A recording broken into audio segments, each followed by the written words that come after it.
So like just frame this whole thing up, like what are we talking about?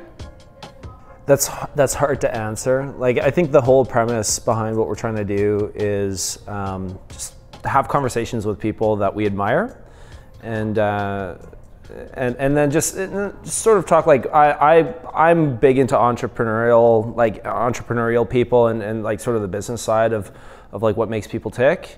I guess like it's also part of just like an experiment for us to For become sure, man. more I totally get it. comfortable. Like you want to see what happens if the camera rolls, and maybe there'll be something interesting that percolates. So And you know, it was an easy. Well, it's very gracious of you to come on and do this, but like I think the reason that we wanted to chat with you specifically, I am going to clean this up. Was because you do a podcast thing right now as well, and that's relatively new. Hey, like you've only been doing that for like, I started interviewing people probably this time last year, and I did for 7 interviews, and it was all just trying out like different levels on a microphone and going, do I use GarageBand? And like I have no idea what I was doing. I knew audio a little bit, but I didn't know. I've never mic'd a lot of things before, but for the most part, it was just. I find that when I have conversations with people, I'm like, I really wish I could just recorded that conversation because it was so interesting, and I feel like other people would love to hear that. And I don't know if there's an ego part of it, but sometimes you get caught listening to other people and their conversations, and you go, how the hell could people talk about that for so long? It's such a terrible topic. And the challenge I'll give everybody is that you go to a beach. Go to a beach, lie down, and for some reason, sound travels really well around you on a beach, and you can just listen to other people talking. And it's just so basic. The conversation that like people you just end up hear. I rarely hear a conversation where I'm like, wow, those guys sound like they're just profound. And it's usually about something happening like, oh my God, did you hear what Becky was doing? Or some guy talking about some jacked up truck, and that's fine. Like, and that motivated you? No, but I just felt like when I have conversations with my friends or just have conversations in general, I feel like I'm trying to stray away from anything that's super like basic. And I remember a friend talking about the levels of conversations that you can talk about other people, you can talk about events, or you can talk about ideas. And it just always stuck with me is just make sure we're not always talking about other people. And I know, just as I continue to rip on other people, but it's more just to support the idea that I'm trying to go with. It's that just pushing the conversation. But at the same time, I don't feel I'm that intelligent. And when I hear sometimes these really deep interviews that are done by journalists, they're really heavy and academic sometimes. And you know, I'll listen to CBC all the time, and 90% of the time I have no idea like where they are in the conversation because it's something to do with something very deep, dark, academic, to do with astrology or something. And I'll realize that okay, if I was ever going to host a show, it's never going to go that. It's never going to be that deep or that political. Just even like John Gormley sometimes like just loses me because I don't know much about like economic reform. So the podcast that I was keeping was more story-based, where somebody has something interesting, or I just know this person's kind of an interesting person to go off tangent with and talk about just random topics. So have you found like there's like, I mean, I feel like you're the expert here. Like we're just starting this, and it's like, have you found like certain things are great for stories, or is it kind of like the podcasts that people listen to that give you feedback? They're the ones that surprise you, like the ones you think will be great aren't the ones that people resonate with? You know, I would say the people who have the most experience just generally talking and conversing seem to have just the natural knack of conversation. Like Charlie Clark, Jan Martel, my friends who've worked in media, like I have a few people who are like CTV anchors and reporters. And just talking to them, you can just see that they're just natural. Like they can tell a story. They can really weave a story and bring you through what's happening. I've had other people who I just have talked to before, and I find all the interviews interesting or else I wouldn't have brought them on. But I can tell just from the analytics that some of the they're just not scoring as well, I would say, and I don't really know why, but it's maybe the subject matter or the quality, because I'm just trying to figure out how the hell to like set up my microphones properly. But the challenge is that I want to do something like this where it's just an hour, and I'm lazy and I don't have much time, so I don't want to edit. If you think about NPR, you think about a lot of these other like professional podcasts, they have teams of editors, and that's kind of a full-time job. I never wanted this to be a full-time job. I wanted to come up with an intro and an outro, a way I can just record an intro or a preamble before I just set up the interview, barely touch that interview. It's more just the levels, and just let it be more of a conversation. A lot of podcasts end up having sound effects, and they're trying to weave you through a story, and they chop it up, and the narrator comes back to introduce the next segment. Like that's heavy duty editing. That takes a week probably to get perfect. Yeah, I would assume that a lot of the people that you've been speaking with so far have been people that you have some prior relationship with. So you already kind of have a couple things that you can speak to them about, like you were saying. But as far as like doing research with people, like as you continue to grow and as you continue to grow your audience and start speaking with more people, is that something that you plan on doing? Or are you going to like, how much of your time are you going to let this take up? And are you going to be able to do that? I just did an interview with somebody that I kind of knew but didn't know very, very well, and that was the person who climbed Everest. And these things are pretty intimate because I invite you to my house because it's actually the place that has the best kind of studio kind of quality. At work, I just realized I could just set up in an office, but there's this like hum or this background noise that's always there that you wouldn't have regularly noticed during the day, but when you're trying to have complete silence, I don't know how to like adjust the events in this giant building. So I have people come to my house, and now I'm realizing that I probably do better with people I have a deeper background with, because we can pull out like funny stories, and we know you basically have played off of each other at work or in some sort of friendship. But it is something I'm always just learning. Every interview I'm going, okay, like, why was that successful, or why do I think that was more entertaining than the last one? But research is something I'm scared of, because like I've had to like read books before. Like Jan Martel came on, and I didn't read Life of Pi, but I definitely was like trying to blast through much of it to be able to have him to come on, and I watched the movie. So you're dedicating like hours just to have that 1 hour conversation with him. But I think that's the respect you probably should give to the person. And sometimes if I know a friend, it's the easiest one. They can just come on, we can talk about sports or something that we've always talked about. And Betty Ann Hagee is, she's like a powerhouse. I would call her like Oprah of Canada. And she wrote a book, and I just emailed her and said, hey, do you want to come on my podcast? And we have like a relationship from a long time ago. And she said, you bet, I'm in town 2 p.m. this day. I'm going to send you a copy of my book, and then we can talk about it. I'm like, whoa.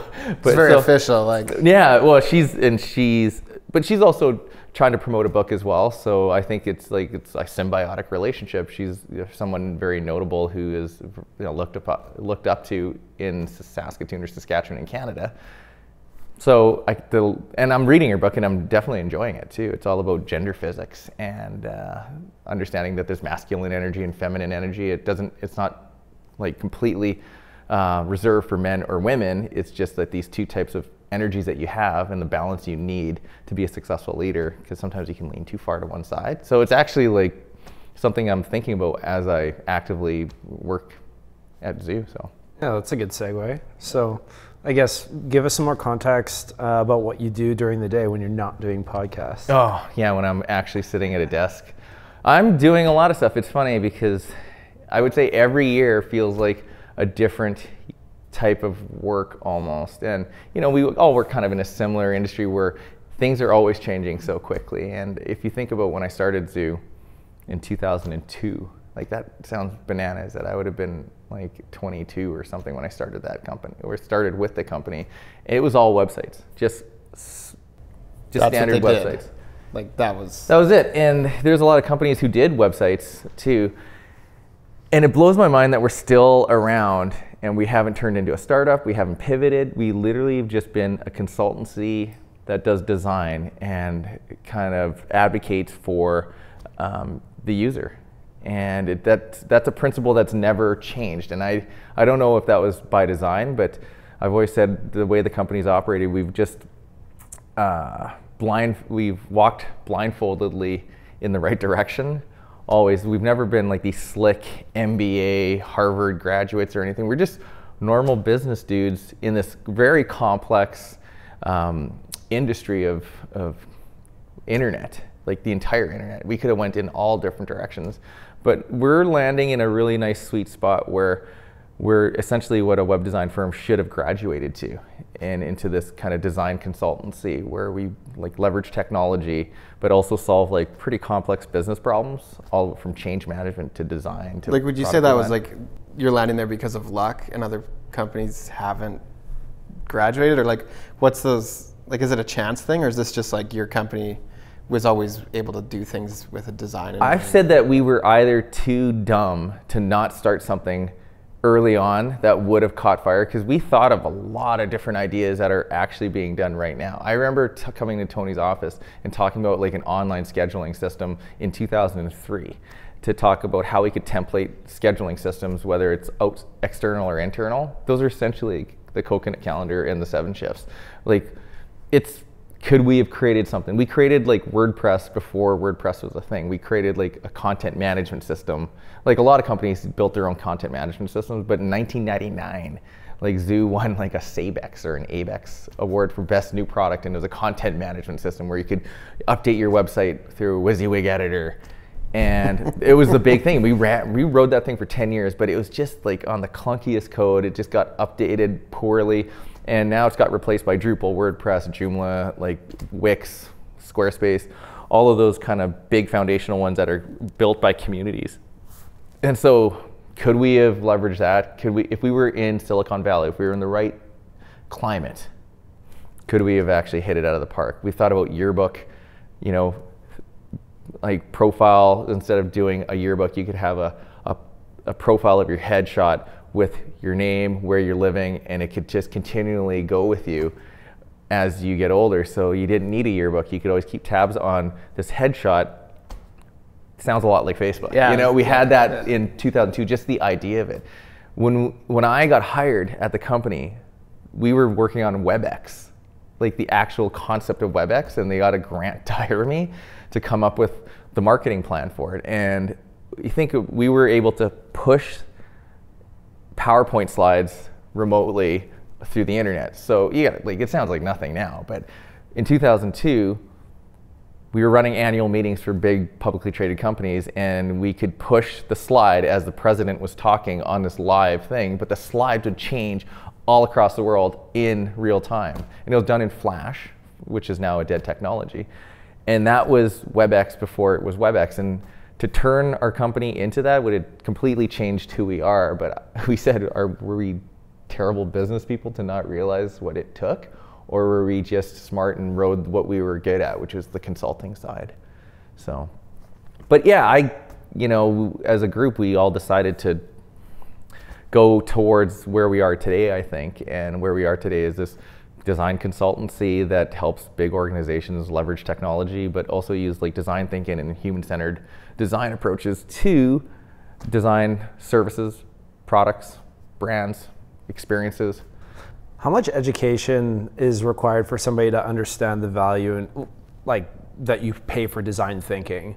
I would assume that there was probably a period of time where people would just be presenting problems to you, and they'd be expecting for there to be sort of a candid conversation where some of these things would be like the beginnings of design thinking, a formalized structure for design thinking was just sort of happening. Brainstorming. Yeah. And the funny thing is that design thinking, if you look at all the steps in it, it's not like anything brand new. Like everybody knew how to do an icebreaker. Everybody knew how to brainstorm in some sort of way. There's all these different frameworks, and I think it's just a coined term for just agile and iterative prototyping and testing, and making sure that you're going quicker with smaller ideas rather than taking 6 months or a year to build something without testing it, without asking the public or the user, is this something you would actually use? It's not any more complicated than that. we always say the concept of it, super easy to understand. Like it's classroom level stuff. Like if a teacher could come in, go in front, walk people through it, it's actually putting it into practice.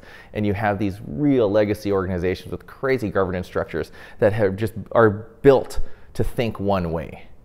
And our goal is to go in there and be some wild card consulting company that helps executives and leaders think a different way and show them in a small little way how you could be nimble and come up with a product idea and launch it in record time. And doing this in governments and publicly traded organizations is kind of our MO right now. So you told me about this. We had a conversation last year, and you recommended 2 books. One was Google, and one was the Stanford one. What were they called? Yeah, it was like the human. Well, the Stanford, it's the D school, and it's basically manuals of like exercises. And because the one book was like it had this story in it about a pottery class. I don't remember which book it was, but it was like one part of the pottery class was told to make the best pot they could, mm-hmm. and then the other one was told to make as many pots as they could, mm-hmm. and then the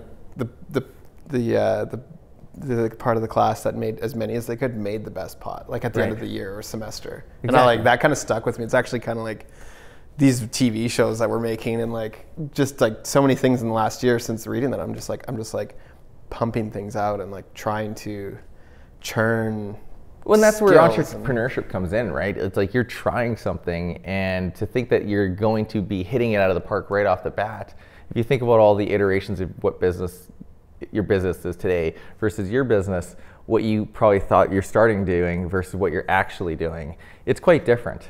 And you have to kind of adapt, and you have to be able to try things. And like even at Zoo, like we're like 35 to 40 people, we still have to force ourselves to like think that way. Because even at that size, how old we are, we sometimes don't take our own medicine, and we get stuck in conventional thinking, which is funny because we're always trying to like get other organizations to think differently. The funniest thing about us is I'm working on a consulting project right now to get everybody to use this new expense program. So how to claim your expenses internally, like huge organization. And it's basically take a picture with your receipt, take a picture of your receipt so you can claim it, so you don't have to staple your receipts to get your money back. It's just like an expense claim management system. And we're trying to teach people how to use this really new system and everything. Like we don't even have that. Like our office is digital, but we have the oldest expense claim management program, so much so that we use it as an example of like a journey map to show where the pain points are. And it's just comical that like we still don't have a tool internally so we can take a picture of our receipts. So we have to keep our receipts like a hillbilly in our pouches or in our backpacks. You'll lose them. Sometimes you have to go chase them down. It's just the biggest pain point for people who travel a lot. But yeah, it's funny. We're just, as futuristic as we are, we're still like so behind sometimes. So do you guys ever work with like third parties to help you with some of your own challenges in-house, or do you try and master those internally? Yeah, I think for a long time we were like, we should be able to figure everything out. But like recently, within the last like 5 to 7 years, we've brought in consultants because, just in life, if you need help doing something, you bring in some sort of expert. So sometimes we'll bring in somebody who's like a revenue or a sales expert to help set up a CRM and teach us how you should be doing prospecting. And sometimes we'll do professional development and send our guys out, and we do a lot of training on how to run and facilitate workshops. And to the point now we're running those things and teaching people how to run workshops, but you have to start somewhere. And for a long time, we thought that we could build every piece of software that we ever would need because it's all web-based. And then you start evaluating the cost and realizing that out of box, it's not the best solution, but it definitely will give you could start the next day versus having to wait 6 months for it. We have like an internal wiki, and I think it took like 2 years for us to get going that has our employee manuals, all these sort of things. Could have probably just picked up something off the shelf, but it's a good project for when your times are slow that you can have a project for people to build. But Are you guys still doing like a period of work time dedicated to like self-managed projects or passion projects? Sometimes we get that. Like that's the hardest thing I would say, that in our industry, like we have 3 departments essentially. Like you have strategy, like a billing department. You have strategy, which I'm in. You have design, and then you have development. To have all 3 of those departments humming and billing all the time, every agency will know that that's impossible. Like just to have them full time, always going, especially one that's in-house. If you're a consultancy that drops, like we call them body shops, like drops an IT person into like the government, that those guys are billing all the time. It doesn't really matter. That's like kind of a different way. It's hard to build a culture that way though. But for this internal style office, we're always going like this. Like all the departments are going at different paces. Sometimes we're right now really busy in development in our strategy, but that stuff trickles eventually down to development too as a project so that they can start coding it. So to actually give them time, sometimes they're gonna be overloaded and they won't be able to do like whatever the Google 10% time or whatever. To be able to do that, it's really tough. But what we do have is a really good forecast for operations to understand when we're gonna have some downtimes. And it's operations, project management, internal teams to understand what are we gonna work on when we're waiting for this project to kind of kick off. So it's rare that somebody will just be sitting there twiddling their thumbs. 10 years ago though, we would hit that problem. All of a sudden we'd realize, holy, with no foresight, no forecasting, all of a sudden, oh, they're done. Oh, there's literally nothing for that group to do for a month. Like that's pretty stressful to run an organization that way. And you can imagine like we were related to Critical Mass, this 800 person firm out in Calgary at one point. Their owner was even like, man, he goes, imagine that happening at a scale of 800, like the cash flow crunch that you get into. But we're so much better at understanding like when a person or a team is going to be down so we can actually build some value application or tool to do that. And that's one thing that would have saved us years ago because you know, a few years ago, like there's recessions that hit and sometimes you hit some real slow periods and you're waiting for projects to start. If it wasn't for all those kind of levers that we had in the organization and these sort of mechanisms to kind of save us from budgeting to forecasting, like we would have been toast. Like I honestly think at one point, but like now we have this really awesome bedrock of like infrastructure in our company that's built. And that's why I said we're like this really mature company in a really immature industry. And I've met with other firms that are like, yeah, we don't even know how to expense a receipt. I'm like, holy man, like how? You know, we were having a really cool, well, like I find it really interesting, a really interesting conversation about like the importance of a website in general. And I know like some, like there's, depends on the application of the website, but we were talking about like, I guess the validity of very basic informational websites moving forward. And I think I've heard you talk about this a little bit, but like we're having this conversation about like how relevant is it going to be for a small business to have a website in 5 years? Man, I don't know where we're going even for that, because some people can get away with a Facebook page, and sometimes when I search a very small thing that I just need a very little piece of information for, I'm sometimes surprised that they actually have a website now. And that wasn't like that 5 years ago. You'd always be like, where's their website? You need to know it. But you can get information at the smallest level from a lot of different channels. But a website kind of solidifies you and validates you a bit in users' minds still, I would imagine. My big question is like in 5 years, like how much of the web is going to be experienced through a visual component or a visual experience? There's so much going towards AI, voice, machine learning, all these sort of different ways that you can interact with a database. So that's essentially what your website is some sort of like base of data where you can access it without using a screen. So we constantly talk with our department, our design department going, we are experienced designers. So eventually we're gonna have to understand how people interact with chatbots, with voice, or like an Amazon Alexa, because for certain just really casual commoditized data, sometimes you don't need to go search, click, find out. You should just be able to go, what time is Home Depot open? Yeah. That's probably 90% of the stuff you're actually searching. It's only when you're maybe at night you want to read an article and watch a video. And I think there's still elements of that you still want to do, but to actually search it, it's more just like, show me the Raptor highlights. Boom, that's it.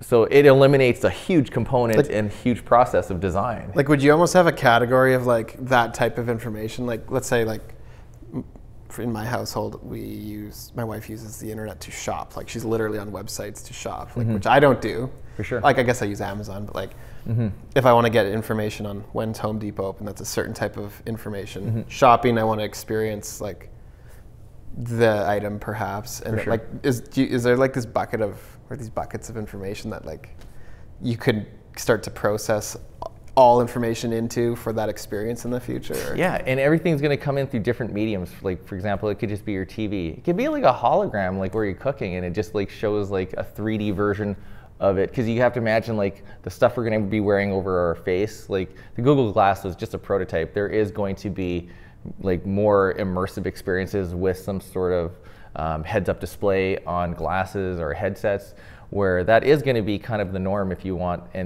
more immersive experience to watch and look at products. You're going to be able to like almost touch and spin around and feel and envision shoes on your feet. I think the experiences are just going to just blow us away, that we're going to be able to make decisions so quick. And it is going to be a little bit scary for stores, because right now you still want that tactical feel of like what to try on a dress or try on a shirt or try on a backpack. Like when we can actually recreate that to almost that it's real, I think that stores might be in trouble. But, and same with all the experiences too. Like, then we haven't even talked about what's going to happen with cars.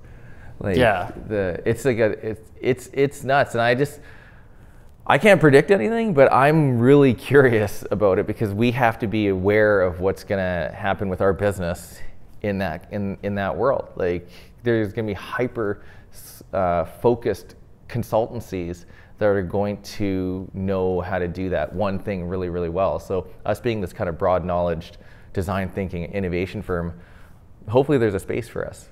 Like, do you think there's a danger like you could latch too early onto something you think is the way it's going to go, and then you're like too invested in that to like... That's why I said I'm so amazed that we're still relevant and we're still doing, and we're doing better than we've ever done today, because of all the things that could have distracted us from 1994, when the company started, to when I started 2002. Just that leap, every 5 years, something massive happens. Whether it's the mobile revolution, whether it's the social revolution, whether it's the AI revolution, and it turns into the voice revolution. All those things can permeate so many different business ideas. And I'm not gonna lie, that we literally thought of all these different business platforms and ideas that we could have switched the company to. You know, some slow years, it tugs at you to think, well, maybe we could switch the whole company to do this. We never did. And we just knew that there's always, like, we had some pretty big anchor clients that we're able to pay. And we at one point had like 80% of our revenue coming from 2 or 3 clients, which is very scary. Mm-hmm. And we're way more diversified now. And we just knew that we were riding that for way too long. But I'm really surprised that like today we got a really even set of clients spread across the different disciplines. And I don't know, maybe it was by design, but like I think it was management that got all on the same page. And I can't stress how important that is, to have your executives all on the same page, because then nobody's pulling you in a different direction. And at times we had that. We all had different interests and different beliefs of where the company should go. But now I think we're really locked and loaded to know exactly where we're going, and it's actually quite refreshing. So how's work with you? Like, good. Yeah. Still plugging away. Yeah, we're doing really well right now.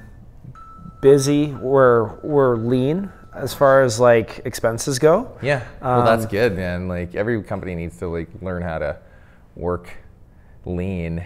You know. Yeah, I think it's like resetting the realities of what a 40-hour work week at Uninc looks like for everybody that works. Were you kind of burning the candle kind of thing? Well, we are now. Like right now we are. I would say like in the past, like I don't know, like we were fine. Like nobody was like slacking, but like everybody's very mindful of where their time goes, because we just have a lot of deadlines right now. Yeah. So have your staff felt the scare? Yeah. Like yeah, both ways. Like right now, I think there's a lot of fatigue and a lot of people, and it's fair. But I think we're all just trying to adjust to like the new reality of what work looks like, and it's forcing us to do a lot of things that I wish I were better at when things were a little a little less chaotic. Like I'm not great at developing processes, long-standing processes that are really well thought out. When things are like easy, because I'll think of a lot of hypotheticals and I'll theorize on how I think things are actually going to go down, and then the reality isn't always the same, or it often isn't. But I find like trying to really identify some of the pain points, especially when we're in the thick of it, is like a really great way of us determining real world solutions to some of the problems that we're facing. Yeah, because you're right in it. Yeah. So we're doing that right now, and actually it's like bringing everybody together because we have to communicate, we're forced to communicate better, and we're forced to really figure it out. And so people are working a little bit longer hours than maybe they had been in the past, and that sucks. Nobody likes doing that. But are they engaged while they're absolutely. I'm very, very fortunate. The people that I'm working with right now have been with me for years. Yeah. So everybody, I feel really comfortable about everybody speaking on my behalf, and I've always been a bit of a control freak about how I'm represented or how the things that I'm associated are represented, but I feel really good about all that stuff. And you're in here? Yeah, I'm 2 floors up. Okay. That's how we met. So Nice. 5 or 6 years ago? 6 years ago. Facebook told me yesterday. Yeah, friends of proximity, friends by proximity. So do you feel like it's a challenge to work on the business and in the business, or do you find yourself like billing and working on the project versus trying to like drum up a pipeline? And totally, man. I think Matt and I, like, that's one of the things that I value so much about my relationship with Matt is that I definitely have a hard time separating the two and allocating time for both. Because if somebody comes to me with a project that we would be a good fit for, and I can win that project, I'm going to take it every time. Yeah. Even if that means that I have to sacrifice some of the really meaningful and important work that I'm doing on sort of sustainability on or for my company. Right. But like Matt and I both share that as a value. So like I've been paying to go see a business coach, and I'm in a room with a bunch of other like-minded people, and once a quarter we get together and do the thing. But Matt showed me like a one-page business plan. Well, it's like a sort of like a quarterly Scaling Up, like by Vern Harnish. No, it's like the most boring thing, but it's like a one-page strategic plan, and you put your like a canvas kind of thing. You put your quarter on it, and you have your BHAG down to your your rocks for the quarter. So. Yeah. Well, I'm trying right now to carve out time to get that done. Amongst other things. April 9th. Amongst other things. 9 days late. Yeah. I'm trying. It's funny because like I talk about that sort of stuff, but I'm not even in the department of any of that sort of like business operation planning or account planning or anything. I'm like solely like working on a client project, but my duty is more to kind of understand like the future of the department and understanding like what's next for design thinking and that sort of stuff. So I don't really like I have a team, but like we're all so independent because we're just like leading different projects, but we get together and try to we're really siloed right now. We're trying to get back together to being a team so we can co-facilitate, but sometimes the nature of the work, we're always separate. So, but I can get you, it's hard for me to think about the team and actually worry about my project that is like always like pushing hard. Well, so here's another wrench. I'm also like, I think I'm also facing that struggle that you were just talking about, like with companies as they grow, they can sometimes find a niche or find different things that are sort of like side projects that become main projects maybe. And I call it I call it like just like a passion project. Yeah. But I'm doing that on the side too, but that's taking up more and more of my time, and then like now I'm forced to work longer hours, and then I get a little miserable when I get home. But and I guess that was like really interesting to hear you talk about that, because I know that there's definitely times in my office where people are a little concerned about like, am I still all here? Like, we're all here. Like, are you still all here? And the answer is, of course, yes. But you have to do a gut check with your company to go, is the thing that we're doing every day still something we'd like to do? Because if it isn't, then you're going to constantly be distracted by a shiny object of something. Because this industry can you imagine when we were our parents' age, like when they were working like in the 80s or 90s, there's probably not that much distracting, cool things happening, really. Like there's no massive advance in technology from the 80s to like the 80s to the 90s, for sure. When the internet hit, it really changed a lot of stuff. But there's just not many things. It was like you either were selling TVs at the brick, or you can go to Sears and sell the TV. Like you just jumped industries. But now there's this industries upon industries. There's guys making millions of dollars playing video games from their house. There's guys making millions of dollars making fart videos on the internet. There's guys making millions of dollars doing nothing outside of just looking good. And they have followers, and then they just Instagram and post about a product once a week, and that can sustain them to have a lot of money. It's bananas, right? Like the way that you can make money and do stuff. But I always said, just like professional golf, at a certain point, your profession turns really boring. Like you gotta imagine golfers probably hate golfing for fun. And it changes the way that you look at stuff. Like you talk to a lot of influencers, people who are on social media. If you talk to them, they're struggling with a lot of things. They're never like got it all figured out. It's almost like they know what the end game of this whole thing is. And they hate Instagram. They hate Every it. time I talk to one of these people, it's like, oh, I don't know what I think about Instagram anymore. It's like, yeah, and the struggle to keep up all the time. And that was our problem. That's probably one reason we got into design thinking, or just a process more than a technology, is because you gotta, when you root yourself in some sort of framework or process, it's applicable to whenever technology changes. Just the principles of how you would approach a project or a challenge. With technology, it's always changing. And I didn't like it when I was speaking and people were like, what do you think of the new changes to Adobe Acrobat or what? I'm like, man, I don't know. Like, I never pay attention to that stuff. And I think like your department that you're working in is sort of transcended to, like you guys are consultants now. Like your department's consulting, and I think that's another thing that in my day job, we always start with retainers and we list out a bunch of deliverables. That way I can schedule and calculate how much time and how many man hours and what it looks like on our end. It creates a schedule for the clients that we work with, and their billing department knows what to expect, which they like.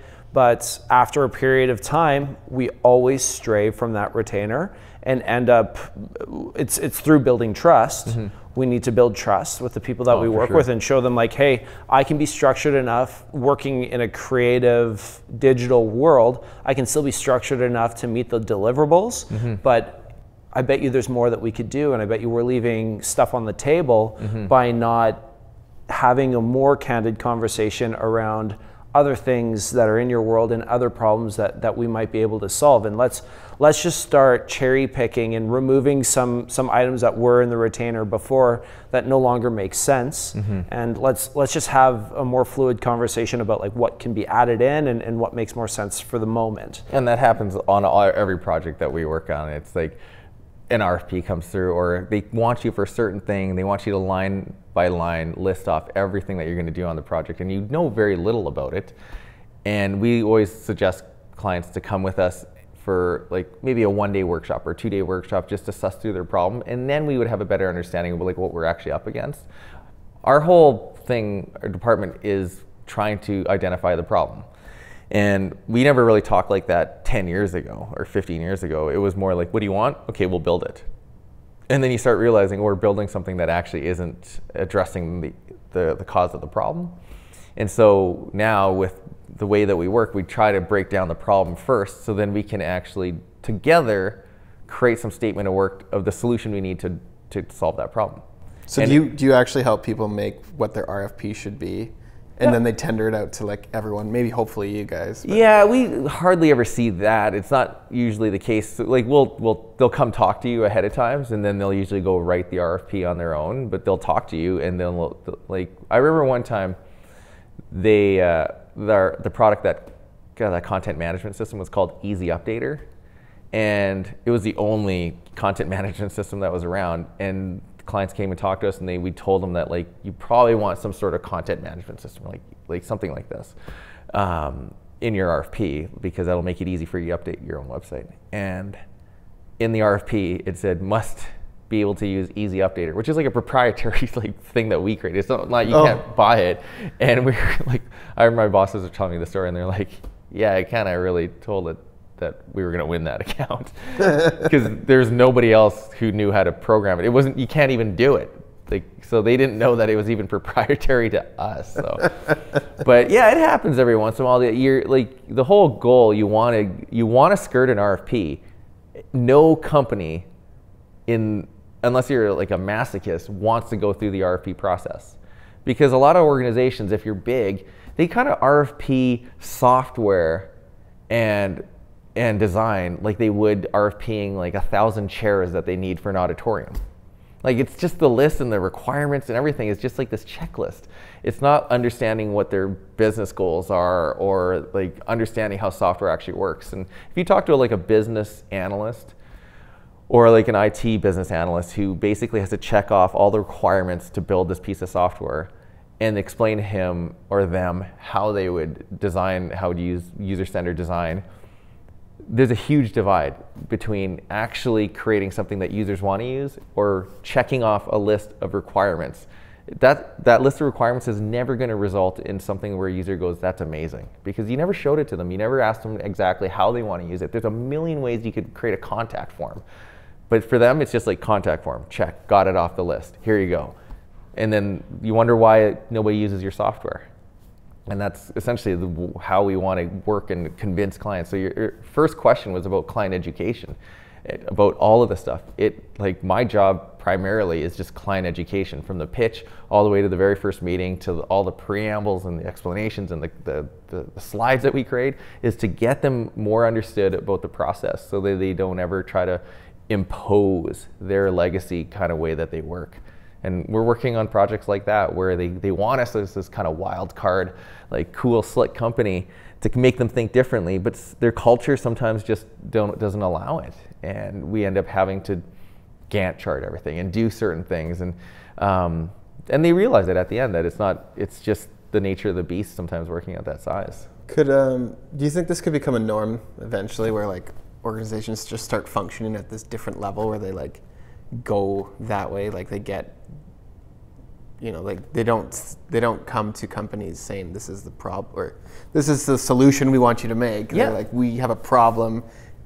I do feel like the changing of the guard is happening. I've always thought that somebody who's 2 years away from retirement is maybe the most risky person in a company that's transitioning, because that person, their eye isn't on technology, their eye isn't on this. It's like, I'd admit it, if I was 2 years away from retirement, whatever's coming in, I'm not buying it. I'm like totally thinking the lake. I'm thinking got the lake, gonna retire there, just ride it out, get that pension going. And we've seen it, but right now I've never seen so many big companies come in and just say, we're in the middle of this massive change on our back end, like to allow us to do innovation. They all want to innovate. They all want us to do this new thing, but they're all in the middle of this massive 3 to 5 year project that's going to transform the entire foundation of their organization.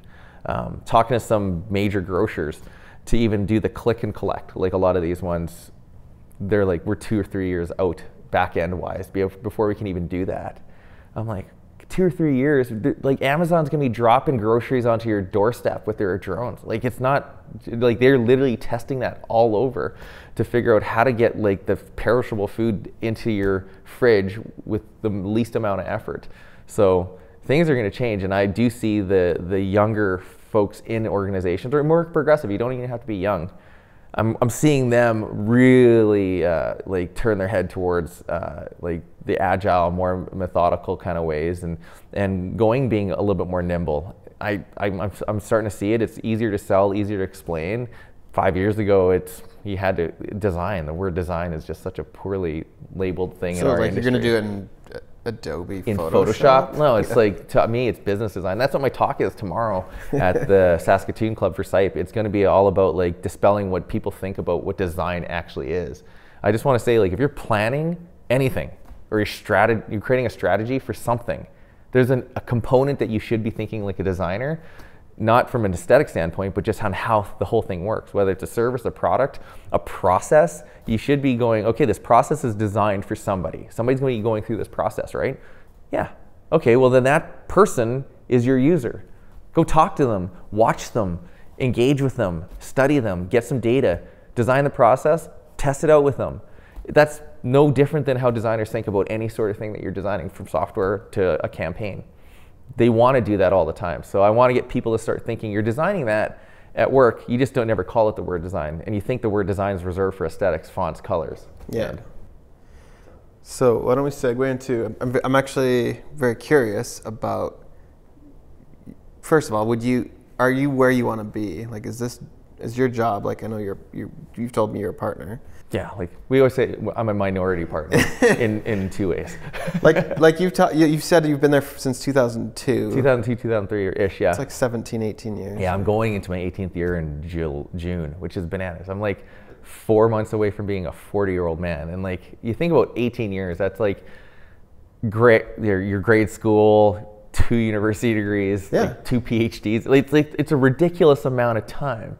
And it just feels like I just started like yesterday. Like, what keeps you around? Or yeah, I don't know. You know, I said consulting, going to so many offices, and so I get a taste of a lot of different places to work.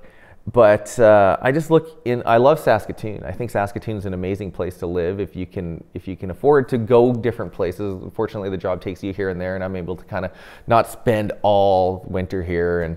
But I do love it here. The summers are great. So like, knowing that and understanding what companies exist, I always say, you know, you could keep having the FOMO and looking around and wondering, is there something better for me? Or go, you know what, if I put my head down, I can be part of something really special.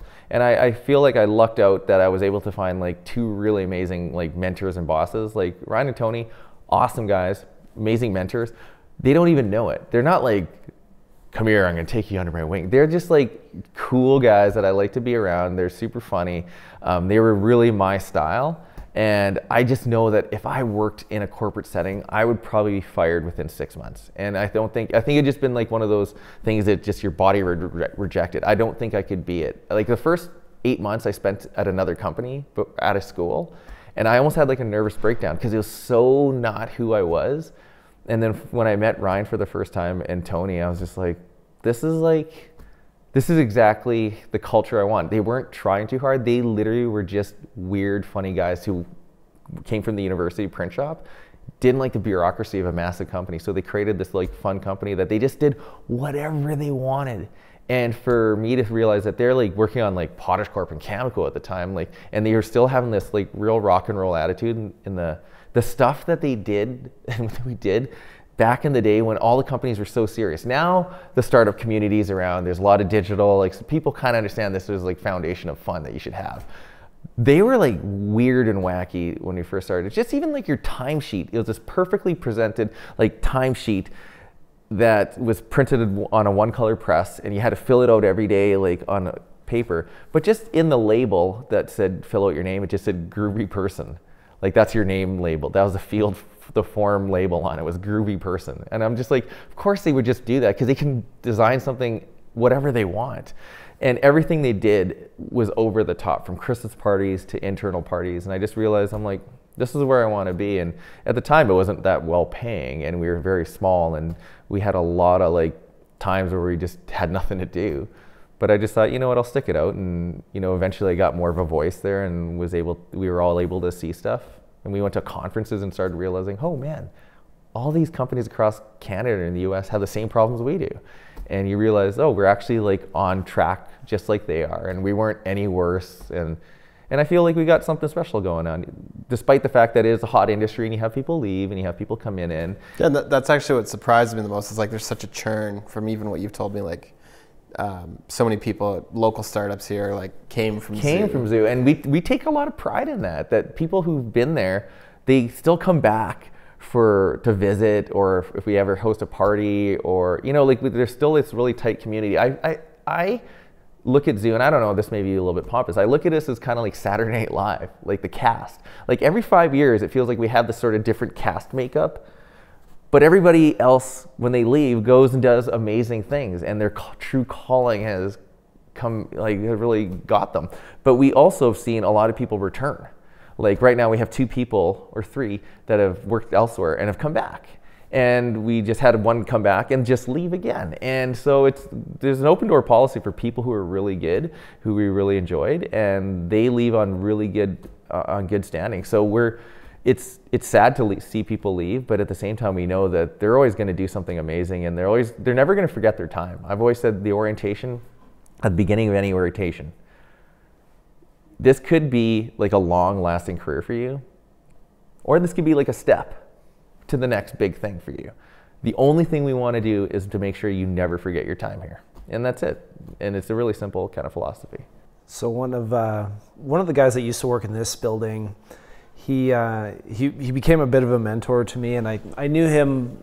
I started in the building before I started my company. I was working out of a home office for a while, and I remember having a bunch of conversations with him about wanting to start my business, and he really encouraged me to do it, and that's sort of what got me going. But afterwards, I remember a couple years in starting to stress and talk to him about my concerns and fears about losing my first key person, and what that would do to me, and how that would ruin me, and how that would ruin my business, and how it would just be terrible. And he said, I don't know what you're talking about. And I was like, what, like I thought I articulated that pretty well. Like, what don't you get? And he's like, the whole purpose of you hiring is to hire somebody at a discount because they're better than their potential is greater than what you're hiring them at. You see that potential, you're going to foster that in them. At some point, it's going to transition where they're going to be providing way more value to you than what you're able to compensate them for. And it's going to hit a moment where they're going to have to move on and move out, and you're going to be a part of that person's process and a part of that person's journey, and that is going to be a huge value add for you. It'll make you better, and it'll help you punch above your weight class. And they'll remember you, and you'll, like you said, I'm building a very, very small culture with not only the people in my business but the people that have left my business. And it really changed. It took me, even after hearing it took me a long time to become comfortable with that. And part of that was because we were so small that we were completely exposed. But I'm now at the point where I completely agree with that, and I'm so on board with that. And now whenever I work with people, I'm just really excited to see like I work with people that have their own little side hustle, and I'm really excited to see like where those things go. And I used to sometimes feel threatened by some of that stuff, and now I'm just like, I'm all on board. I used to be like, I would say for the first 8 years, anytime somebody quit, it felt like the end of the world. It felt like, why would you ever quit? And they would move on, and you'd be like, okay, they were just in the way, let's move on. And it took about, I would say, 8 years before, whenever you hear somebody quit, you're just like, eh.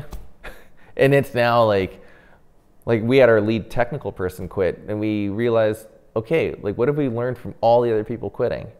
Is that whenever somebody quits, there's somebody who's waiting in the wings, who's going to be amazing at that job. And if you have enough good people, you can realize you can fill that relatively quick. And designers, for the longest time, like 10 years ago, design seemed to be like such a rarity. To actually see somebody who has like a really good eye. But I think the industry of design in Saskatchewan, because there's so many more places actually doing design, there's actually a better pool to pick from now. And so we have a really strong design team, but it would, like, to create that team 10 years ago, it would have been like pulling teeth, and you're always going to have 1 or 2 people who maybe aren't that great at design, but they're still part of the team. So, and I'm with you. You're eventually going to get to a point where you're just almost like immune or just numb to people leaving. It's not like people leave a lot, but it's just anytime they do, and it's just a natural occurrence with any company. And I always said that there's like a certain levels in your organizations that there is just kind of, you hate saying the word revolving door, but it's just, there's just going to be this type of positions that you're going to expect maybe a 1 to 2 year churn between these people, and then you hope that at this level there's less churn because they hold more importance and the keys to the kind of the intelligence. But it's just the industry. Like I always said, it'd be really nice to see a little bit of a recession happen. So then, you know, our culture is very strong. I feel like the cultures that aren't so strong might not survive as well, and we'd have more companies to pick from.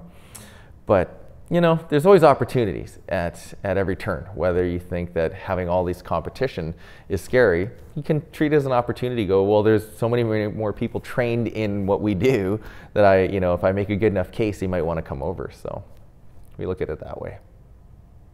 I didn't know this was going to be such a business talk. I kind of was like, well, I mean, I remember asking you to do it, and I was like, we could talk about design. We could talk about. You're like boring. We could talk about. Let's talk about your podcast, anything. and then we opened up with your podcast, which was kind of. Yeah. You know what the weird thing about the podcast is? It's funny to think that you'd have 3 hours drinking or just going for coffee with your friend. You never really think about the entertainment value of your 3 hours of conversation, because you could literally go back to the same topic over and over and swear and joke about something, and then have 2 minutes where you're just checking your phone or you're going to the bathroom, you know. But when you're trying to make something that you don't want to edit in an hour, your mind is just going crazy about how you want to steer that conversation. And I've caught myself in the podcast like zoning out, because all I'm doing is just thinking about, okay, when he's done talking, I'm going to ask this question. Right. Do you feel like, okay, here's a kind of a candid question. Like, do you feel like you're having to also fill that as like an interviewee? It's today? easier being in the interviewee because you don't care like where it goes. But I can tell, like, on your end, you have to think about, it's a little are easier we with steering, 2 of us, but yeah. Yeah, you're steering the conversation. But, you know, and I had a lot of feedback from my friends who've listened to the podcast going, you got to let that person finish a story, or you let them talk about this one thing too long. And I have some friends who are very heavily, I don't know why, invested in turning this thing into like the highest quality as possible. So they listen to it and they're like, okay, your outro music's a little too long. It sounds like you might come back afterwards and say something. So it kind of makes me hang on too long, but it just goes into nothing. And I'm like, man, I can't believe you listened all the way till the outro music faded out. Yeah. And I think, you know, they think because it's fading out, they think my voice is going to come on as a narrator afterwards. Little things like that, I'm just learning. And I right now, as it starts, as the music comes on, my voice narrates what's going to happen, and then it goes right into the actual podcast. I've thought of getting the guest to go, hey, this is whatever, you're listening to the New and Improved podcast. I have so many different formats that I want to mess around with. It's kind of fun. The best thing about this podcast is, for me, is that it's 100% up to me to do anything. When you work with a team, when you have editors and you're doing other things, sometimes it gets a little bit polluted with other people's ideas, and especially with client work. Yeah, we can't even agree on a name, so. Yeah. So we're not even really fighting. We just don't even have But if you're by yourself, like New and Improved, the reason I came up with it is because everything was taken. Even the word everything was taken. Like, everything was taken podcast is taken. So I'm like, I literally went down the list of all these different things, and the reason I just always laughed at companies who were so freaking sugary branded with the ampersand and the plus signs all the time. Yeah, yeah. When you have the Frank and Oak, the Oak and Iron, the Oak Rose and and Or. Crown, all this stuff, it's constant. And it's almost like, do you realize, like, after a point of being too trendy, you're gonna like hate your name in 10 years. Have you seen that hipster logo generator? I use that in my presentation tomorrow about like just the familiarity of design. Like, just because you like something doesn't mean you have a good eye. It's because you're trained to like this familiarity of this design.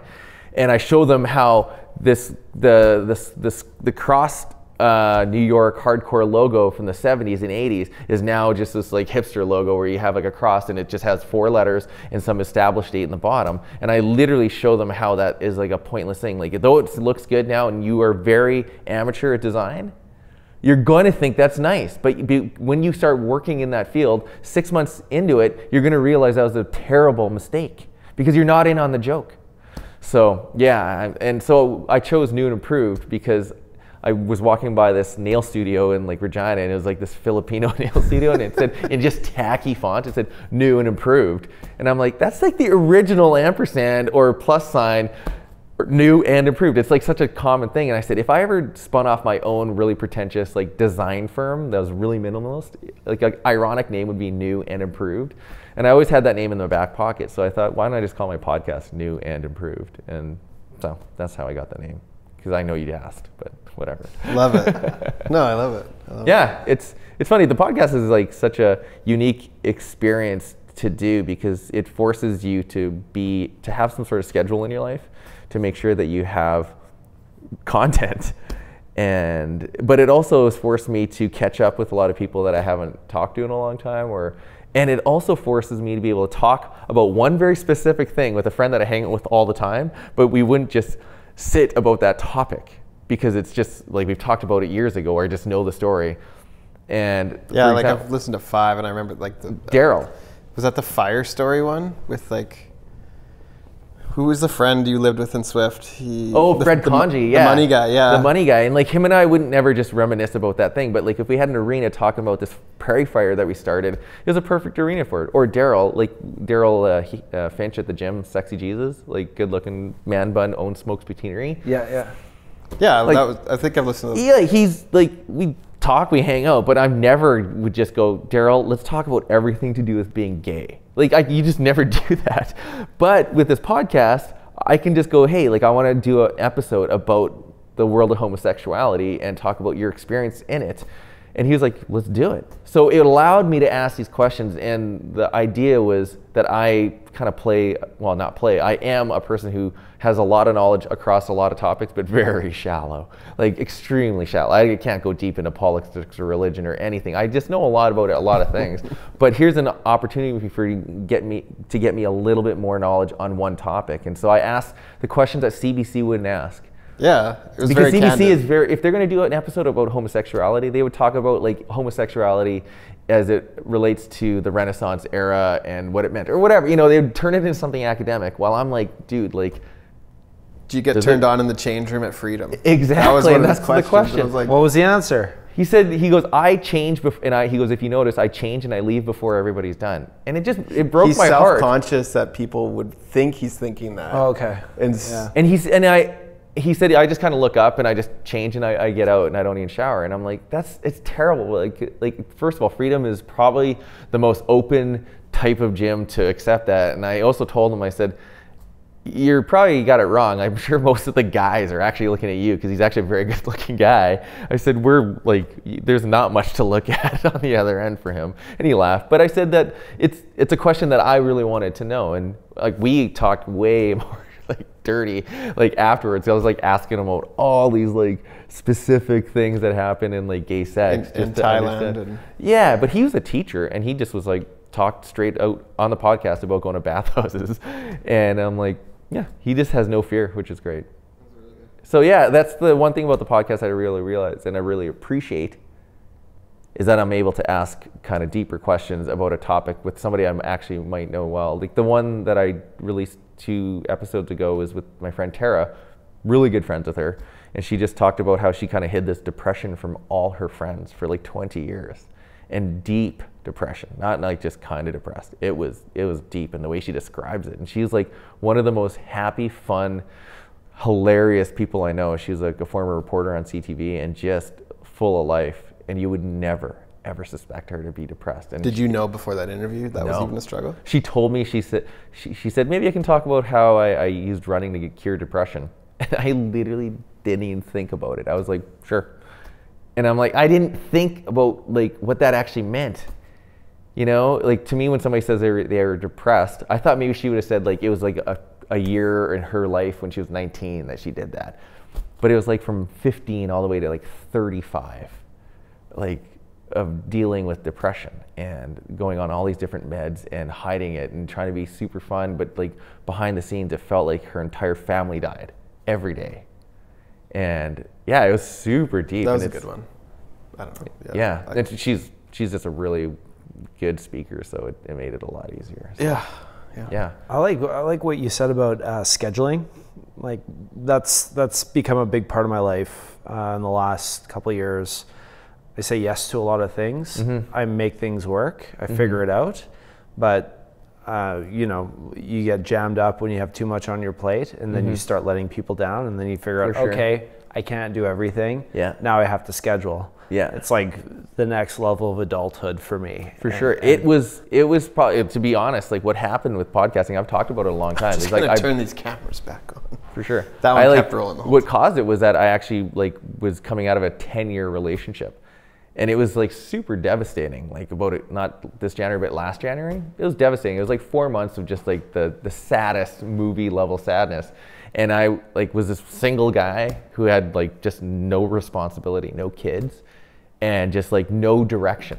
And I kind of needed to get into some sort of routine where I had something to be accountable for. I had work, but that has always been in my life. But I feel like I needed something new that would take my mind off of like trying to chase women, or like just take my mind off of something that I could just focus a lot of attention onto. So 2 things saved me, or 3 things during a breakup, now that we're talking about breakups, is playing guitar.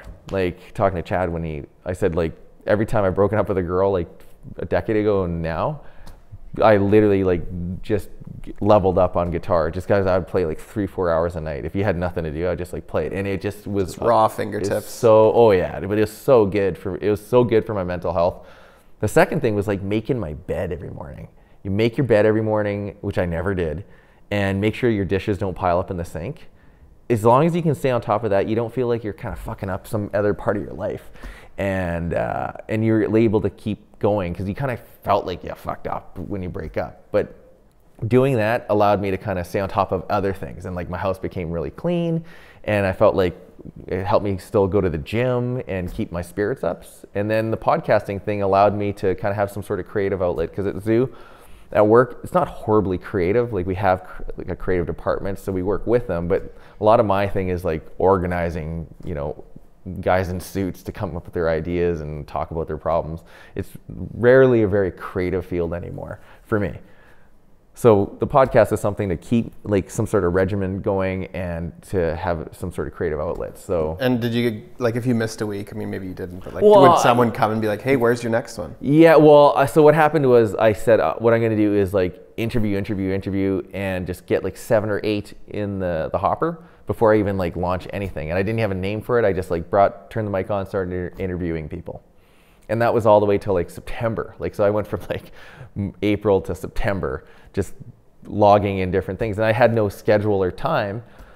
And then I started getting a little bit more serious and telling a designer, he's like, can you give me a brand for it? And got the brand. And then I start putting up on SoundCloud. Didn't tell anybody. I just like wanted to know how to publish music or an audio file to the internet. And then finally this platform Anchor.fm got released, and it was it's free. So SoundCloud you had to pay, but Anchor.fm was free, and it syndicated everything for you. So I just had to transfer everything over to Anchor.fm, and then I did a formal just launch, aka Facebook post and Instagram post. And if you know me, I haven't posted anything in there for like 2 years.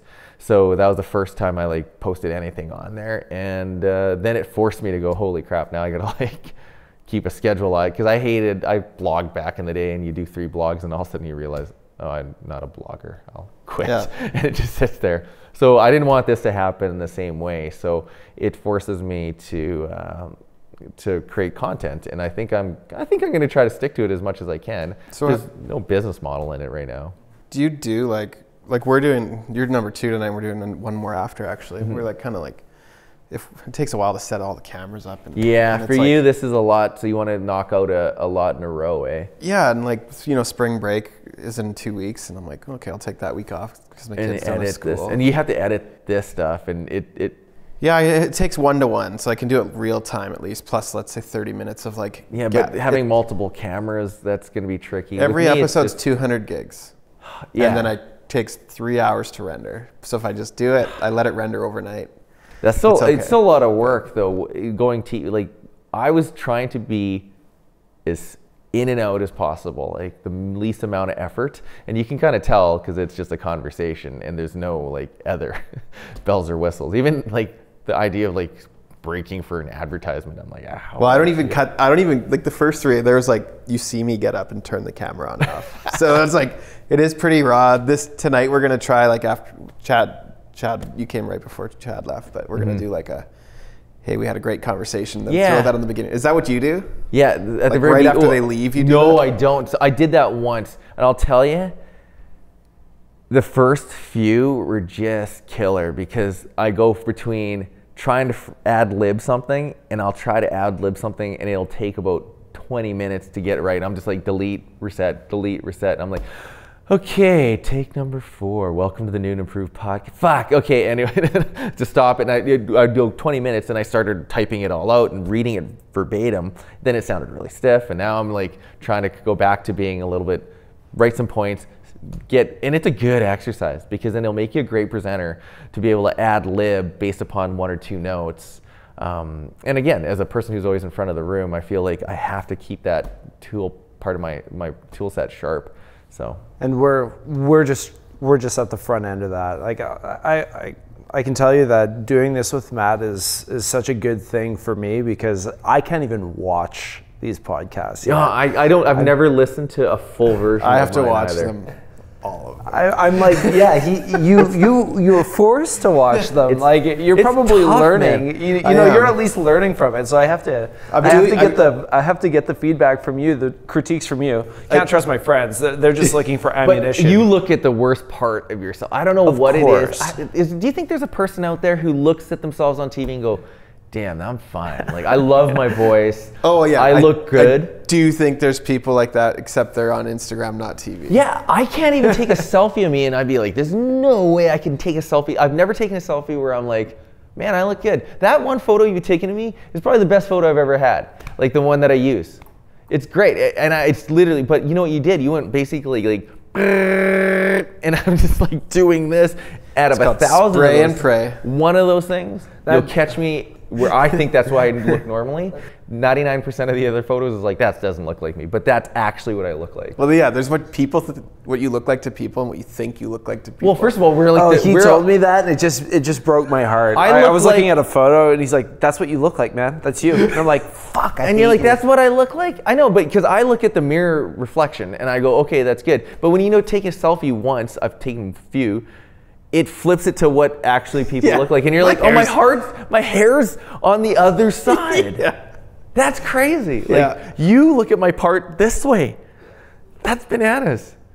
It's a whole other world. Yeah, I don't know. And do you think that's insecurity, or do you think that's just normal? Oh, it's like, I don't think I'm terribly insecure, but like, I do not like my voice or my face. Oh, my voice. Voice. I think it's both. One. But like, insecurity is normal. Like, that is normal, right? I know. Like, I've had this conversation Instagram so many guys times. love it. Sorry? Why do there's a straight divide. There's people who take pictures of themselves so much because they love how they look, maybe. I think so. Those are actually the hardest people to photograph because you're never doing always it right. flattering angles, and it's like, when I throw a longer lens on, it's a completely different perspective of like that. And it's a totally different angle than that you would take of yourself. Yeah. Probably. Yeah. But then there's those people who are just naturally good looking and they know it. Like these people, like fucking Jack and Jeff, pieces of shit. It looks like I'm at like the Abercrombie and Fitch store right now. Yeah, it's like it's right by the Berry Barn there. Like, oh yeah, that's somewhere by the river. It's a great photo shoot though. No, it's good. I totally encourage you guys to create content, and the one thing you're gonna get from people is just encouragement. Just keep building that content, because there's gonna be an audience out there for it. Like my podcast, I wouldn't listen to it. Do more people listen to it than you thought? Yeah, I'd only get like a couple hundred per episode kind of thing, but those are long engagements. You think about it, they're like an hour conversation, and I've very little promoted it. Like I haven't done anything to try to boost it at all or anything. I literally just put it out, one post, that's it. And I still get a lot of texts and a lot of emails from people like telling me, like, to me, that's a right amount of content, because podcasts, it's weird. Like, you have to pay to see an Avengers movie, you got to pay to see certain content. Like podcasts, you could choose mine, or you could choose Dax Shepard's, you could choose Amy Schumer's, you could choose NPR, you could choose Reply All. There are these $1 million podcasts with $1 million people, or mine. They're all free, and you can pick any one. So like, it's not like I'm like in line with them. I'm hoping that it's relevant to a certain amount of people. And I'm a firm believer that one of them will catch. Like one topic you're gonna talk about is going to be very popular with a certain group. But if I do one that's on trans, like a person who's trans or like assigned different at birth, it's going to be popular with a certain audience group. There's a bunch of rednecks probably never going to listen to that thing, but I don't care to be super universal. So. That's the most boring. Yeah. Yeah, you want to be very specific. The Jehovah one I thought was really I'm interesting. actually excited to listen. Is that out already? Or? No, I just interviewed her last night. I did Mount Everest on Sunday and then her. So I have like 2 in the hopper right now, which is really good. And I'm going to do another one with my buddy tomorrow. But just to have like... Oh, sorry, you didn't answer, or maybe I didn't ask it. Do you do like a couple in a day or? No, I just did one. It just happened. Normally I'll just do one and then one on another, like per week. Somebody will come in. But I think the rate that I'm releasing it, like once every couple weeks is fine. Like I don't want to put myself this really unreal expectation. Once every couple weeks is super manageable. It's very little time for me to get it up and going. Actually writing the blurb that goes on Instagram, Facebook probably takes longer than me editing it because I have this sort of template where you can just drag and drop, and as long as I got the mic levels and everything set, it should be okay, I guess. But yeah, you want to make sure that you're not being too ambitious about it because it's easy to be excited at first. Yeah. And then realize, holy shit, we got so many other things to do. And maybe the last one wasn't as good. It's like a shitty golf game. It makes you not want to golf for a few weeks. Yeah, we'll see. We'll see. Well, do you have a name for this at all? Not quite. Like, yeah, not like even to say what it's dedicated to. Like, Yeah, we're still having a hard time. even that, it's like real conversations. But like, I mean, that's what good podcasts are. Like, Yeah.